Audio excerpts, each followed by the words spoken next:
வந்திருக்காரு.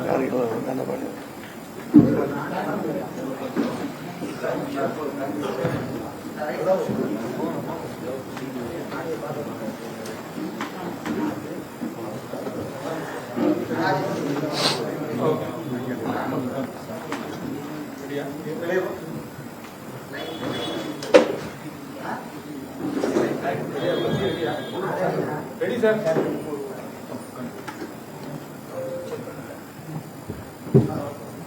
பேசலாமா? இன்றைக்கு பாண்டிச்சேரி மாநில நிர்வாகிகள்லாம் வந்திருக்காங்க. அவங்களோட 26 தேர்தல் சம்பந்தமா கலந்துரையாடலுக்கு தான் இன்றைக்கு அவர்கள் வருகை புரிந்திருக்கிறார். வேற எதுவும் கேட்டா நீங்க தான் கேட்கணும்.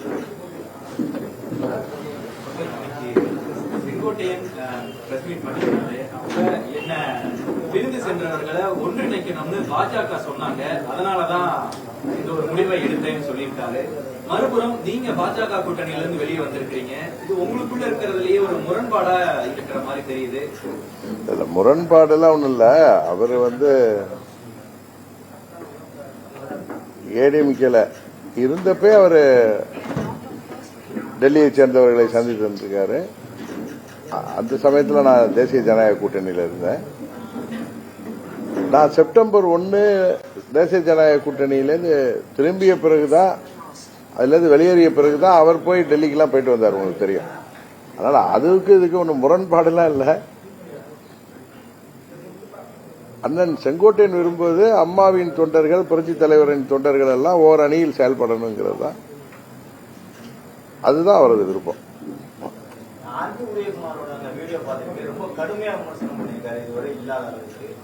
ரொம்ப விரக்தியின் உச்சத்துல இருக்காங்க தம்பிலாம். விரக்தியின் உச்சத்துல போனதுனால விஜய வான்னு கூவி பார்த்தாங்க. அதாவது இந்த திமுக 26 தேர்தலுக்கு பிறகு விஜய் ஒன்று எங்களோட கூட்டணிக்கு வரலன்னா திமுக அவர்களை தாவேக்காவை அழித்து விடும் பயமுறுத்தி பார்த்தாங்க. இன்னும் பவன் கல்யாண், சிரஞ்சீவி உதாரணங்களை எல்லாம் சொல்லி அவரை ஏமாற்ற பார்த்தார்கள். அவர் தெளிவான அவர் நிலைப்பாட்டை அறிவித்த பிறகு சீச்சி இந்த பழம் புளிக்குங்கிற ஒரு விரக்தியின் உச்சத்துக்கு போய் நான் உண்மையை சொன்னா அதை கண்டு அவர்களுக்கு வேப்பங்காய தின்றது போல்தான் இருக்கும். ஏன்னா உண்மை என்றைக்குமே கசக்கத்தான் செய்யும். துரோகம் என்றைக்குமே அதன் வேலையை காட்டும். புரட்சி தலைவர் ஆரம்பித்து அவர் உயிரோடு இருந்த அந்த 15 ஆண்டுகளில் 72 கட்சி ஆரம்பித்தவர். 77 தொடர்ந்து 3 முறை முதல்வராக அந்த இயக்கத்தை வழிநடத்தினார். அவரது மறைவுக்கு பிறகு இதயதேவ அம்மா அவர்கள் 91 தொடர்ந்து அந்த இயக்கம்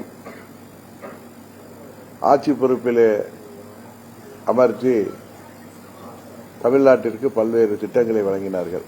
கிட்டத்தட்ட இந்த 53 ஆண்டுகள்ல 31 ஆண்டுகள் அண்ணன் பழனிசாமி இருந்த அந்த 4 ஆண்டுகளை சேர்த்து 31 ஆண்டுகள் ஆட்சி பொறுப்பில் இருந்த இயக்கம். எனக்கு தெரிந்தவரை அம்மா அவர்கள் இருந்த பொழுதும் சரி, புரட்சி தலைவர் அவர்கள் இருந்த பொழுதும் சரி, கூட்டணி அமைக்கின்ற பொழுது மற்றவர்கள் அவர்களை தேடி வந்து பார்த்திருக்கிறோம். இவர்கள் என்னமோ கடை வைக்கிற மாதிரி அங்க ராயப்பேட்டையில் அலுவலகத்துக்கு முன்னாடி வெளியில இந்த தலைவர் படம், அம்மா படம் எல்லாம் வச்சு ஸ்டிக்கர் வைக்கிற மாதிரி ரோட்லயே கடை போட்டுக்கிட்டு வாங்க வாங்கன்னு கூவி அழைக்கிற மாதிரி கூட்டணிக்கு அழைக்கின்ற நிலைமைக்கு தான் இன்றைக்கு மிகவும் பலவீனமாக அந்த கட்சி எடப்பாடி திமுக இருக்கிறது என்பதுதான் உண்மை. அதை சொன்னா இவங்க கோச்சுக்கிறாங்க. அன்றைக்கு கூட நான் சொன்னது ஏதோ அவர்களை கொடநாடு வழக்கில் அவர்களை சம்பந்தப்படுத்த வேண்டும் என்பதற்காக சொல்லல. கொடநாடுல அங்கே நகைகளோ பணமோ பொருளோ இருக்காது என்பது தெரிந்தும் அங்கே கொலை, அதைத் தொடர்ந்து தற்கொலை, தொடர் கொலைகள்லாம் நடந்ததற்கும் அப்பொழுது பழனிசாமி ஆட்சி பொறுப்பிலே இருந்த பொழுது அதையெல்லாம் அந்த காலகட்டத்திலே நிறைய தடயங்கள் அளிக்கப்பட்டதெல்லாம் தகவல் வந்தது. அதுக்கு தான் சொன்னேன், எனக்கு ஒன்றும் தெரியாமல் இல்லை. சில பேர் யூடியூப்ல எல்லாம் சொல்றாங்க இவர் அரசு ரெக்கார்டை இவர் அழிச்சிட்டேன்னு சொல்ற. அரசு ரெக்கார்டெலாம் கிடையாது. கட்சி, நான் அன்னைக்கே சொன்னேன், கட்சி நிர்வாகிகள், எம்எல்ஏக்கள், மந்திரியாக இருந்தவர்கள் எல்லாருமே யாரு? கட்சி நிர்வாகிகள். அவர்கள் மேல் பல குற்றச்சாட்டுகளை கட்சியைச் சேர்ந்த நிர்வாகிகளும் பல்வேறு தரப்பிலிருந்து வரப்ப அதையெல்லாம் அம்மா அவர்கள் விசாரிப்பார்கள். அது அந்த பச்சை கவர்ல இருக்குன்னு சொன்னேன். உடனே இவர்கள் அது அரசு ரெக்கார்டு அவர் அம்மா இருக்கிறப்ப பார்த்தாரா, அம்மா மறைவுக்கு பிறகு பார்த்தாரா, எல்லாம் பல்வேறு செய்திகளை வெளியிடுறாங்க. என்னமோ சட்டத்திற்கு புறம்பானதுங்கிறாங்க. அரசாங்கத்திலேருந்து ஒரு அபிஷியலா ஒரு ரெக்கார்டு வந்து அதோட காப்பி அரசாங்கத்தில் இருக்கும். அது எந்த துறையா இருந்தாலும் அந்த மாதிரி அரசு கோப்பையோ, அதாவது ஃபைலை நாங்க ஒன்றும் பார்த்தோம், நாங்க அதுகிட்ட எல்லாம் போய் எதையும் கிளிக்கல. அம்மாவிற்கு முதலமைச்சராக இருந்த பொழுது கட்சிக்காரர்களை பற்றி, அது அமைச்சராக இருந்தாலும் சரி, எம்எல்ஏவா இருந்தாலும் சரி, எம்பியா இருந்தாலும், மாவட்ட செயலாளர், ஒன்றிய செயலாளர், கட்சியிலேயே கொடுக்கப்படுகின்ற இல்லது வெளியிலிருந்து வருகின்ற குற்றச்சாட்டுகளை விசாரிப்பார்கள். அது பச்சை கவர்ல வரும். அந்த பச்சை கவர்ல இவர்களுடைய லீலா வினோதங்கள் எல்லாம் இருக்கும்னு சொன்னேன். அது அம்மா அவர்கள் அப்பொழுது அப்பைக்கப்ப அதெல்லாம் பார்த்துட்டு அதெல்லாம் அவர்கள் டெஸ்ட்ராய் பண்ணுவாங்க. அது ஒன்றும் அரசு ரெக்கார்டு கிடையாது. இப்ப காவல்துறையிலேருந்து இருக்கட்டும், அம்மாவுக்கு ஒரு ஃபைல் வருதுன்னா அதோடைய காப்பி அங்க இருக்கணும். அது ஆர்ஜினேஷன் ஃப்ரம் போலீஸ் டிபார்ட்மெண்ட்னா அங்க இருக்கும். இது அப்படி கிடையாது. ஒரு முதலமைச்சர் தன் கட்சிக்காரர்களை பற்றி தெரிந்து கொள்வதற்கு, நாட்டு நடப்பை பற்றி தெரிந்து கொள்வதற்கு வர்ற ரிப்போர்ட்டை போய் அது எல்லா காலகட்டத்திலும் உள்ளது, அதோடைய காப்பி அங்க இருக்குமான்னு கூட தெரியல. அப்படி வேணும்னா அங்கேயே எடுத்துக்கலாம் அவங்க. அது கிடையாது. பிரைவேட்டா அம்மாவுக்கு வர்ற அந்த ரிப்போர்ட்லாம் சிலது அங்க இருக்கும். நாங்கள் அம்மா அவர்கள் மறைவுக்கு பிறகு எங்க சித்தி சொன்னதின் பேர்ல அங்க தேவையில்லாத பேப்பர்கள் இருக்கு, அதெல்லாம் பாருங்க, அங்க இருக்கிற பேப்பர்ல தேவை இருந்தா எடுத்து வைங்க, தேவையில்லாத கிழிச்சு போட்டுருந்தாங்க. அதுல சிலரை பற்றி வந்ததை நாங்கள் பார்த்தோம் என்று சொன்னோம். உடனே அதை எப்படி பார்க்க முடியும், கிழிக்க முடியும்னா அது அரசு ஃபைலா இருந்தா காமிங்க. அம்மா அவர்கள் ஆட்சி காலத்துல எந்த ஒரு கோப்பாக இருந்தாலும் அதோடைய காப்பி அரசாங்கத்தில் இருக்கு. எங்க இருந்து அது ஆர்ஜினேட் ஆகுதோ அங்க இருக்கும். சும்மா மிரட்டி பாக்குறது, கேஸ் தான் போடுங்களேன், நாங்க என்னன்னு பாக்குறோம். எது இருந்தா கூட தேடி எங்கேயாவது வெளியில இருந்தா கூட எடுத்து கொண்டாந்து கொடுக்குறோம். அதனால அதை சொன்ன உடனே அலறிக்கிட்டு பயந்து கொண்டு அவர் ஏதோ பேசுறாரு. அவர் தான் பாவம் ஏதோ மனநலம் கூட்டியவர் போல் இருக்கார். அதுல தான் பைத்தியமா இருக்கிறவங்களுக்கு அடுத்தவங்களை பார்த்தா பைத்தியம் தெரியும். தம்பிக்காக நான் மிகவும் இறக்கப்படுகிறேன்.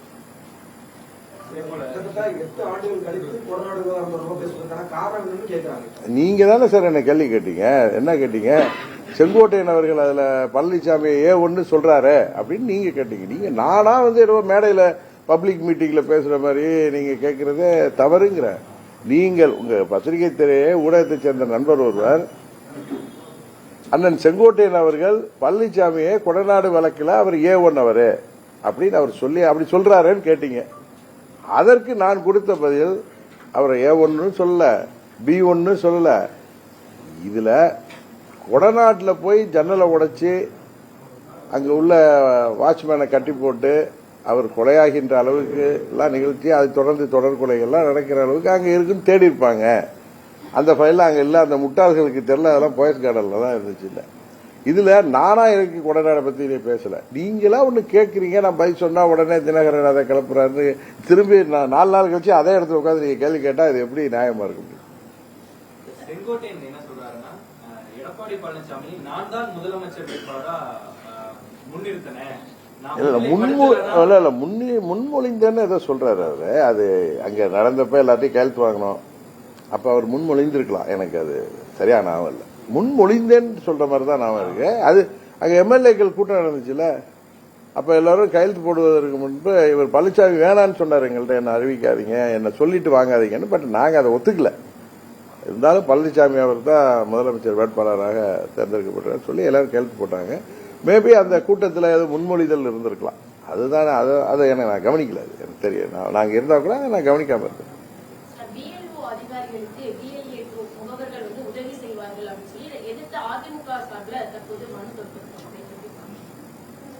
முகவர்கள்னா யாரு? பூத் ஏஜென்ட்ஸா?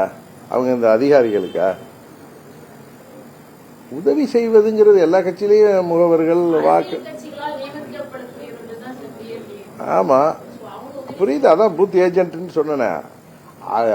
இப்போ இப்போ என் வீட்டில் வந்து ஒரு ஆபீசர் யாரோ ஒரு அரசு அலுவலர் தான் வந்து அந்த ஃபார்ம்லாம் கொடுத்தாங்க. திரும்பவும் வரேன்னு சொல்லியிருக்காங்க. அதுக்கு வந்து ஏதோ எந்த கட்சியை சேர்ந்த ஒரு ஏஜென்ட்டோ வந்து அவங்களுக்கு உதவி செய்வதற்கு வந்து அதில் என்ன தவறாக இருக்கும்னு எனக்கு தெரியல. அதில் என்ன முறைகேடு பண்ணிடுவாங்களா அந்த அதிகாரியோட சேர்ந்து எனக்கு தெரியல. எனக்கு புரியல, உண்மையாக தெரியல. சொல்லுங்க.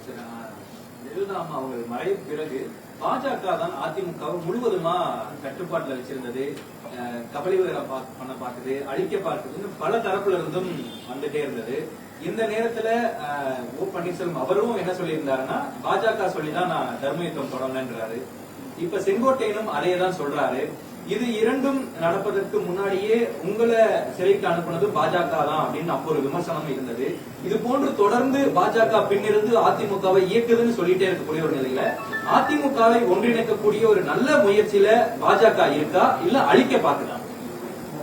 இப்ப நிறைய டிபேட்டு, விமர்சனங்கள், அரசியல் நோக்கர்கள், வல்லுநர்கள் எல்லாம் பேசிட்டு இருக்காங்க. எனக்கு தெரிந்து அம்மா அவர்கள் மறைவுக்கு பிறகு ஒரு சிலரின் சுயநலத்தால தான். வேற யாரோ வந்து உங்க வீட்டில் போடுறாங்கன்னா நீங்க வந்து அவங்களுக்கு வீட்டில் உள்ளவங்க இடம் கொடுத்தாதான் அதுல வந்து சாத்தியமாகும். அம்மா இருந்த வரை நடக்கல. எந்த கட்சியிலுமே இன்னொரு கட்சி அந்த கட்சியோட உள் கட்சி விவகாரத்தில் தலையிடுதுன்னா அங்கே ஏதோ வீக்னஸ் இருக்குன்னு அர்த்தம். அது மாதிரி சிலர் சுயநலம் தான் இதுக்கெல்லாம் காரணம். ஆனா எனக்கு தெரிந்தவரை நான் ஓராண்டு அந்த போன பாராளுமன்ற தேர்தலப்ப நான் அந்த கூட்டணிக்கு சென்றேன்.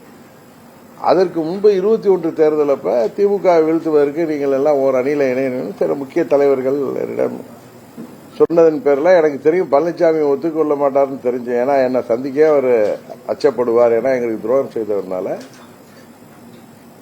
அனுபவமும் வயதில் மூத்தவர்கள் சொல்ற சில காரணத்தினால அதை இங்க டீல் பண்ணதே ஒரு வயதில் அனுபவம் மிக்க ஒரு மூத்த நபர் தான். அதனால நான் அதை வந்து சரின்னு சொன்னேன். ஆனா அதுக்கப்புறம் இப்பயும் மாண்புமிகு அமித்ஷா அவர்கள் 24 பாராளுமன்ற தேர்தல் அப்பயும் ரொம்ப நாட்கள் அவர் வந்து எனக்கு தெரிந்து திரு அண்ணாமலை அவர்கள் தலைவராக இருந்தபோது எங்களோடு கூட்டணி பேசினாலும் நீண்ட நாட்கள் அவர்கள் பழனிசாமிக்காகவும் எல்லாரும் ஒரு அணியில வரணும் வெயிட் பண்ண மாதிரி நான் ஃபீல் பண்றேன். இது யாரும் என்கிட்ட சொல்லல. பட் பழனிசாமி தான் தெரியும் உங்களுக்கு அந்த கூட்டணி விட்டு வெளியில வந்து பாஜக ஆட்சிக்கு வந்தால் நாட்டுக்கு ஆபத்து. 24 மாத்திரம் இல்ல, 26 கிடையாது, 29 கிடையாது, 31 கிடையாதுன்னு ஏதோ வடுக்கிட்டு போனார். ஆனா எனக்கு தெரிந்தவரை அவர்கள் எல்லாம் ஓர் அணியில் திரளணும். என்ன கூட அவங்க வந்து நீங்க எல்லாம் ஒன்னா ஒரே பழனிசாமியை ஏத்துட்டு வரணுங்கிற மாதிரிலாம் யாரும் என்கிட்ட சொன்னதில்லை.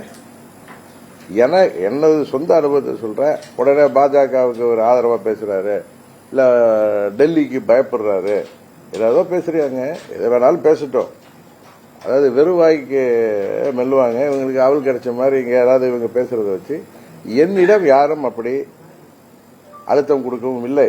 எல்லாம் ஒரு அணியில இருக்கணும் அப்படிங்கிற மாதிரி தான் என்கிட்ட நிறைய பேர் பேசினார்கள். இப்ப யாரும் என்கிட்ட பேசல நான் வெளில வந்ததுக்கு அப்புறம். அதான் உண்மை. சும்மா காற்றுல நிறைய செய்திகள்லாம் இருக்கு, அது மாதிரிலாம் எதுவும் இல்லை. வந்து எனக்கு தெரிந்தவரை இங்கு உள்ளவர்கள், அதாவது அம்மாவின் தொண்டர்கள் கிட்ட உள்ள சுயநலமோ அரசியல் பதவி வெறியும் தான் இது போன்ற தோற்றத்தை உருவாக்கியது. முதலா இதற்கான முதல் காரணம் ஓ பன்னீர்செல்வம் அவர்கள் தர்மயுத்தம் தொடங்கினதுதான் அப்படின்றது வெளிப்படையாவே தெரியுது. நீங்க சொல்லக்கூடிய அந்த சுயநலம், சுயலாபம் அதாங்க திரு பன்னீர்செல்வம் தான் அதான் உணர்ந்து இன்றைக்கு அம்மாவின் தொண்டர்கள்லாம் ஒன்றிணைன்னு எனக்கு கூட ஒன்றும் வேணாம், நான் வந்து ஒரு தொண்டராக இருக்கிறேங்கிற அளவுக்கு அவர் அன்றைக்கு தர்ம யுத்தம் நடத்தியதனால் ஏற்பட்ட பின்விளைவுகளை அவர் அதை உணர்ந்து இன்றைக்கு பேசி வருகிறார். அதிலே திரும்ப நிற்கிறத விட தவறு செய்துவிட்டு சுயநலத்தால் பதவி வெறியால் துரோகம் செய்தவர்கள் உணராததுதான் இன்னைக்கு காரணமே தவிர அவர் தர்ம யுத்தம் தொடங்கியது அன்றைக்கு ஒரு வாரம் வெயிட் பண்ணியிருந்தா அவரே கூட திரும்பவும் சீஃப் மினிஸ்டர் ஆயிருக்கலாம். அவர் வந்து தர்ம யுத்தம் தொடங்கியது அதனுடைய பின்விளைவுகளை அவர் உணர்ந்திருப்பதனால்தான். இன்றைக்கு அவர் எனக்கு ஒண்ணுமே வேணாம், நான் எல்லாம் ஒன்னா வரணும்னு சொல்லி கேட்கிறேன்.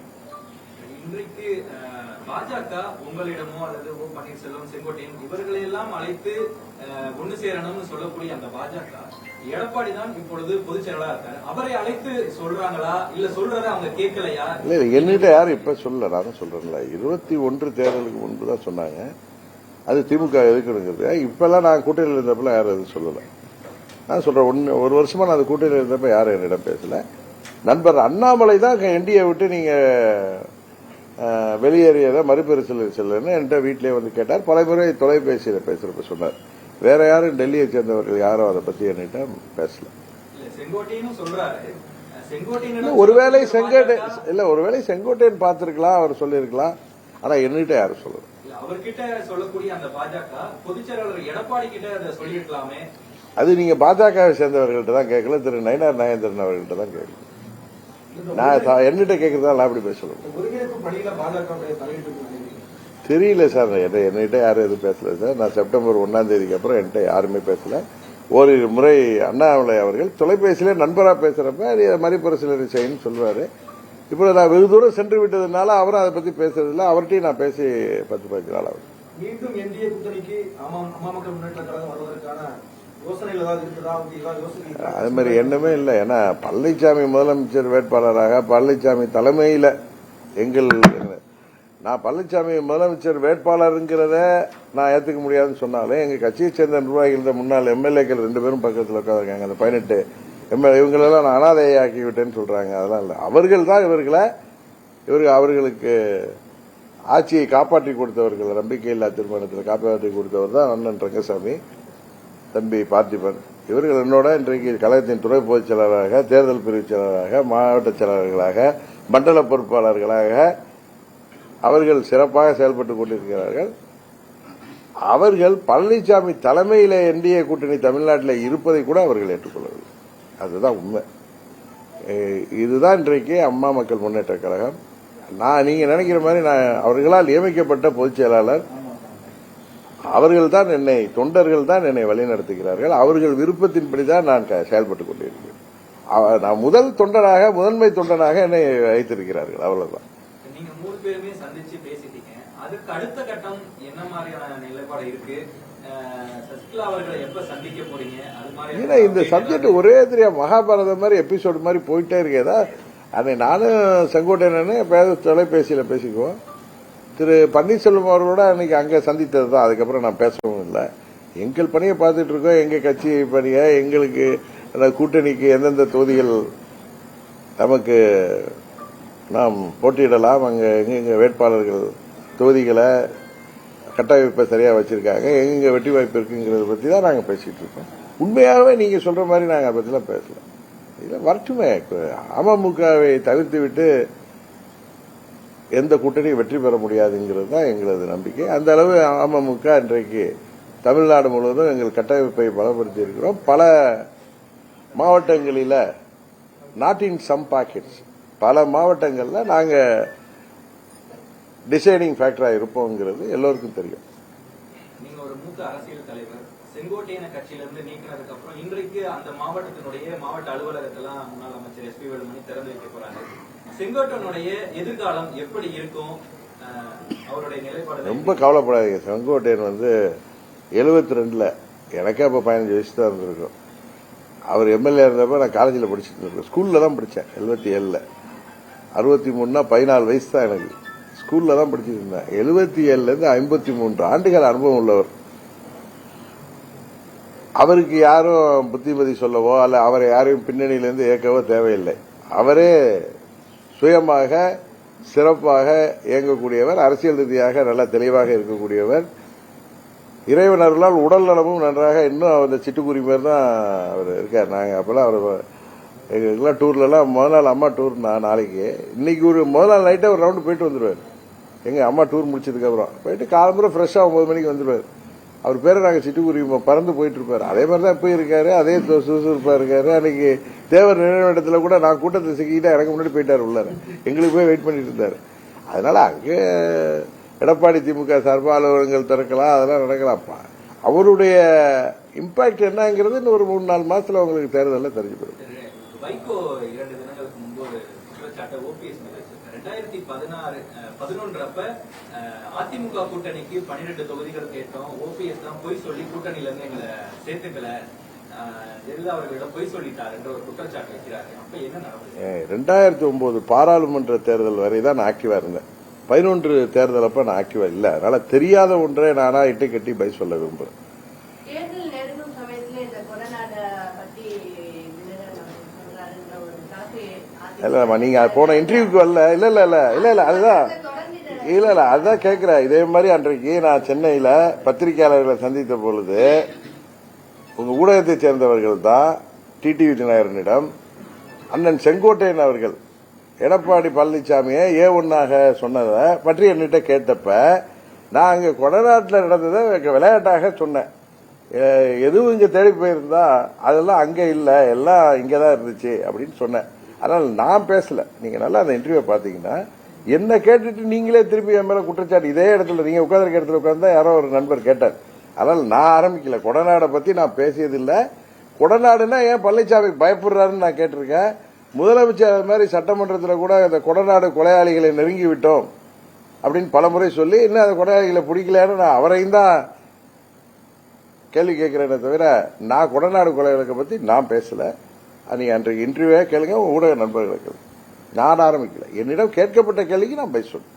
நேற்று உதயநிதி ஸ்டாலின் அவர்கள் பேசும்பொழுது ஊர்ல தாஜ்மஹால் ஐபிஎல் டவர்லாம் வந்து செத்து போடுவாங்க, கண்காட்சி இருக்கும், அது வந்து போட்டோ எடுக்கிறதுக்கு வருவாங்க, அட்டையில தான் இருக்கு, சும்மா தட்டினா போதும் அப்படிங்கிற மாதிரி தாவேக்கா மறைமுகம் விமர்சனம் பண்ணியிருக்காரு. தாவேக்கா ஒரு சின்ன கட்சி தான், இன்னும் தேர்தலை சந்திக்கல, திமுக அதை பார்த்து பயப்படுதுன்னு நினைக்கிறீங்களா? தெரியல. ஆனா அவங்க தாத்தா மாதிரி அவர் நல்லா நகைச்சுவையா பேசுறாரு. பல இதுல பாத்துருக்கேன். மற்றபடி அவருடைய கருத்தெல்லாம் நீங்க சொல்ற மாதிரி அவருக்கு பயமும் இருக்கலாம். தேவையில்லாம ஒரு கட்சி பத்தி பேச வேண்டிய அவசியம் இல்லை. அவர் தாவேக்காவை பத்தி பேசியிருந்தால் அதுக்கு ஏதோ அவங்களுக்கு தாவேக்கா எங்கே உறுத்தி கொண்டு இருக்கிறதுன்னு தான் அர்த்தம். செங்கோட்டையன் அவர்களையும் ஓபிஎஸ் அவர்களையும் மீண்டும் அதிமுக நினைக்கிறதுக்கு அதிமுக இப்ப ஆக்டிவ் ஆகக்கூடிய சீனியர் பொலிட்டிஷியன்ஸ் யாராவது இன்ட்ரெஸ்ட் காட்டுறாங்கன்னு நினைக்கிறீங்களா? செங்கோட்டையன் அவர்கள் பேசும்போது கட்சியில் இருக்கக்கூடிய பல நிர்வாகிகள் என்னிடம் பேசிக்கொண்டு தான் இருக்கிறார்கள், இணைப்பதற்கான வாய்ப்புகள் இருக்குன்னு பேசிக்கிறாங்க. மேடம் இங்க பாருங்க, இப்ப அந்த கேள்விகளை இவங்கதான் திருப்பி கேட்கிறாங்க. இது நானும் சொல்லிட்டேன், மகாபாரதம் மாதிரி தொடர்ந்து கேட்கறீங்க. இது கன்னித்தீவு மாதிரி போயிட்டு இருக்கு. எனக்கு அதிமுக விட்டு நான் வெளியில வந்து 8 ஆண்டுகள் ஆயிட்டு. அதை பத்தி நினைப்பே எனக்கு கிடையாது. ஏன்னா அதிமுகவே இப்ப இல்லைன்னு நான் பலமுறை சொல்றேன். அது இருக்கிறது EDMK, Mதிமுக, எடப்பாடிங்கிற MNதிமுக தான் அங்க இருக்கு. அதனால அங்க அண்ணன் பன்னீர்செல்வமோ அண்ணன் KSஓ இல்ல வேற யாரோ அங்க சேர்றதை பத்தி எனக்கு அதை பத்தி எனக்கு கவனமும் இல்லை. அதை பத்தி அந்த செய்தியும் தெரியாது. சேர்ப்பதை பத்தி யாரும் முயற்சிக்கிறாங்கிற செய்தியும் எனக்கு தெரியாது.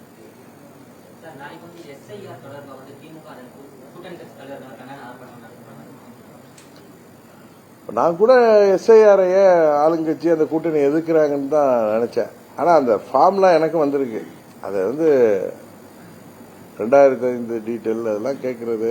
2005 நான் சென்னையில இருந்தேன். எத்தனையோ பேர் அரசு ஊழியராக இருக்கலாம், இல்ல வெளியூருக்கு வேலையா போயிருக்கலாம். 2005 ஓட்டர் லிஸ்ட் எல்லாம் தேடி எடுத்து அதெல்லாம் கொடுத்து அதெல்லாம் ஃபில்அப் பண்றது ஏழை எளிய மக்கள், கிராமத்தில் உள்ளவர்கள், தினக்கூலிகளாக உள்ளவர்கள், இவர்களுக்கெல்லாம் உண்மையாகவே அது வந்து பெரிய கடினமாக தான் இருக்கும். அதனால மத்திய அரசு அதை எளிதாக்க வேண்டும், இல்லது அது தள்ளி போட வேண்டும் என்பதுதான் அம்மா மக்கள் முன்னேற்ற கழகத்தின் நிலைப்பாடு. கடந்த 6 மாதங்களா பாத்தீங்கன்னா எடப்பாடி அவர்களுடைய தலைமையிலான அந்த கட்சியில முக்கிய இவங்களா பாத்தீங்கன்னா உறுப்பினர்கள் செங்கோட்டையனோட முட்டை அவர்களெல்லாம் பிடிச்சிட்டாங்க. வருகின்ற தேர்தலில் எடப்பாடி அவர்களுடைய அந்த கட்சி எப்படி இருக்குன்னு நினைக்கிறீங்க? நான் ஏதாவது இல்லம்மா, அதெல்லாம் எனக்கு தெரியாது யார் வரப்போறாங்க போக போறாங்கன்னு. நான் ஏதாவது பதில் சொன்னா அது ரொம்ப பாதிக்குதுன்னு சில பேருக்கு அங்க தலையெல்லாம் போட்டு சொரிஞ்சுக்கிட்டு என்ன இன்னும் விட்டா இன்னும் கொஞ்ச நாள் விட்டா அன்பார்லிமெண்டரியாலாம் பேச ஆரம்பிச்சிருவாங்கன்னு நினைக்கிறேன். ஏன்னா நான் பேசுறது உண்மையை சொல்றேன். அவர்களுக்கு அது உண்மையை சொல்றப்ப ரொம்ப கசக்குது. இன்னொரு கட்சியை வான்னு ரோட்ல நின்று கூப்பாடு போட்டாங்க. இன்றைக்கு பாத்தீங்கன்னா ஒவ்வொருத்தரும் ஆரம்பிச்சிட்டாங்க. யாருக்கு? தாவேக்காவுக்கு எதிராக வரல என்னதும் இன்றைக்கு சீச்சி இந்த பழம் புளிக்குன்னு ஒருத்தரும், அன்னைக்கு கூவி என்ன பிரகாசமா பழனிசாமி பேசினார். அங்க 2 கோடியை இவங்க கையில ஆளு வந்து என்ன சவுண்டு கொடுத்தாரு. அப்பவே தெரியுது டூப்ளிகேட் வேலை இது. விஜய் அது அவங்க கட்சி. இது வந்து தாவேக்காவை ஏமாற்றி அழைக்கிற வேலை இல்ல. தனது தொண்டர்களையும் தனது நிர்வாகிகளையும் சோர்ந்து போயிருப்பவர்கள் 2024 அவர் தேசிய ஜனநாயக கூட்டணியில இருந்து வெளியில வந்ததை ஏற்றுக்கொள்ளாதவர்கள் இன்னும் அவங்க அந்த தேர்தலில் தனியாக நின்று வேட்பாளர்கள் நிற்பதற்கே பயந்து, உங்களுக்கு தெரியும் எவ்வளவு டெபாசிட் போய் அன்றைக்கு இரட்டை இலை எவ்வளவு பலவீனப்படுத்தினார் என்பது எல்லோருக்கும் தெரியும். அதே போன்ற நிலை வந்துவிடும் என்கிற பயத்துல தான் அவர் வந்து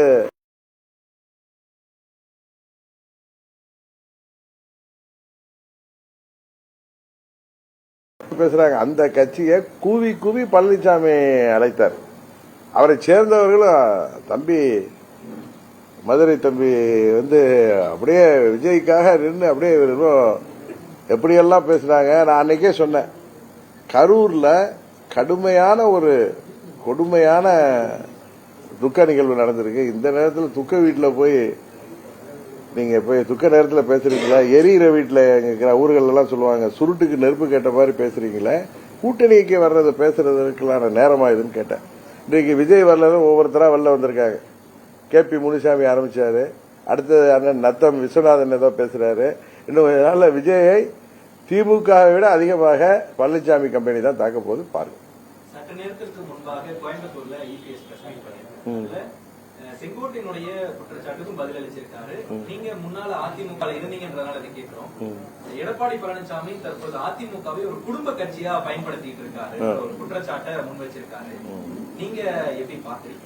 இல்ல, நான் எனக்கு அவங்கள தொடர்பே இல்லைன்ட்டேன். ஆனா நான் கேள்விப்படுவது, அண்ணன் செங்கோட்டையன் போன்றவர்கள் சொல்வது, அவரது மகன் மிதுன் பழனிசாமி, இன்னும் அவருடைய உறவினர்கள் சகல சம்பந்தி அவருடைய உறவினர்கள் தான் இன்றைக்கு கட்சி சம்பந்தமான எல்லா நடவடிக்கைகளும் ஈடுபடுகிறார்கள். அங்கு உள்ள மூத்த நிர்வாகிகள் எல்லாம் இதனால் மனம் நொந்து போய் இருக்கிறார்கள் அப்படின்னு அவர் சொல்றாரு. அவர் சொல்லதான் என்னட்டே அதான் சொன்னார். அது உண்மையா இல்லைன்னு ஊடகத்தை தந்த உங்களுக்கு தான், நீங்க காற்று புகாத இடத்துல பூந்துருவீங்களா? உங்களுக்கு தெரியுமா அது? சரி மேடம், நான் பேசல, கேட்டதுக்கு பேச சொல்ல.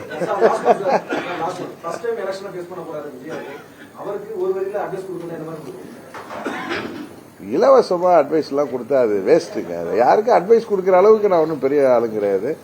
நாங்க இந்த தேர்தலில் ஜெயிக்கணுங்கிறதுக்காக போராடிட்டு வர்றோம். அதுதான் எங்களுடைய நிலைப்பாடு. இந்த தேர்தலில் எங்க கூட்டணி வெற்றி பெறும். நாங்கள் இடம்பெறுகிற கூட்டணி தான் ஆட்சி அமைக்குங்கிற நம்பிக்கை எங்கள் தொண்டர்களுக்கும் எனக்கும் இருக்கு. முதல்ல சூழல்லாம் அமையட்டு சார். நாங்க என்ன எந்த முடிவுக்கு எடுக்கல. நீங்க இந்த யூகத்துக்குலாம் நான் பதில் சொல்ல மாட்டேன். என்னோட நான் சொன்ன பல கட்சியை சேர்ந்தவர்கள் பேசுகிறார்கள். யார் பேசுறாங்க?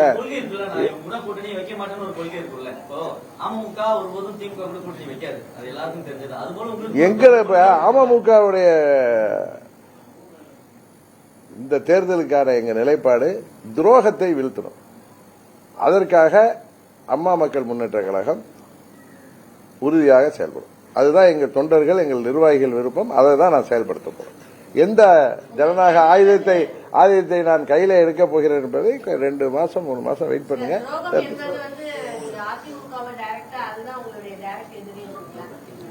ஆமாம்மா, துரோகத்தை வீழ்த்துவதுன்னா எங்களுக்கு துரோகம் செய்தவர்கள் இன்றைக்கு தமிழ்நாட்டில் துரோகம் செய்து இனி வருங்காலத்தில் யாரும் அரசியலில் பிழைக்க முடியாது கூடாது என்பதற்காக, அதுபோல துரோகத்தை நினைப்பதற்கே பயப்பட வேண்டும் வருங்காலத்தில் அப்படிங்கிறதுக்கான முயற்சியில அம்மா மக்கள் முன்னேற்ற கழகம் அதற்காகத்தான் தொடங்கப்பட்டது. அதை நோக்கித்தான் பயணித்துக் கொண்டிருக்கிறோம்.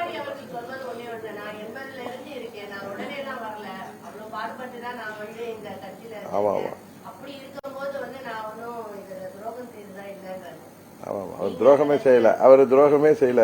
நீங்க அதை ஒத்துக்கிட்டீங்கன்னா நானும் ஒத்துக்கிறேன். துரோகமே செய்யல. நீங்க ஒத்துக்கிறீங்களா? அப்புறம் நீங்க ஒத்துக்கிட்டீங்கன்னா நானும் அதை ஏற்றுக்கொள்கிறேன். 2017 யாரு தவழ்ந்து வந்து யார் அவரை முதல்வராக, இந்த கதையெல்லாம் உங்களுக்கு தெரிந்து மறந்துட்டீங்களா? இல்ல அம்னீசியா உங்களுக்கா? இல்ல அவருக்கா?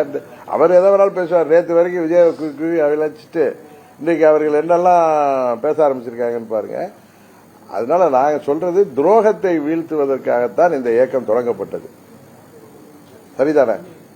அதை புரட்சி தலைவர் அவர்கள் தீய சக்தி என்று திரு கருணாநிதி அவர்களுக்கு எதிராக அவர் அன்றைக்கு இயக்கம் ஆரம்பித்தார்.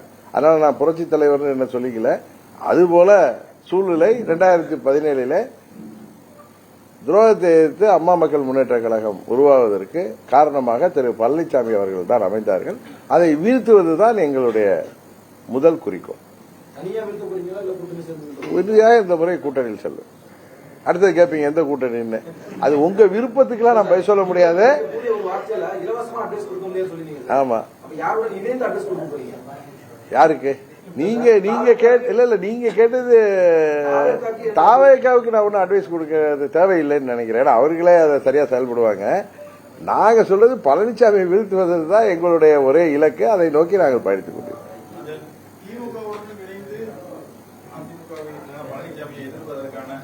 உங்க ஆசைக்கெல்லாம் நான் பதில் சொல்றது எப்படி முடியும் எதிர்பார்க்கறீங்க நீங்க?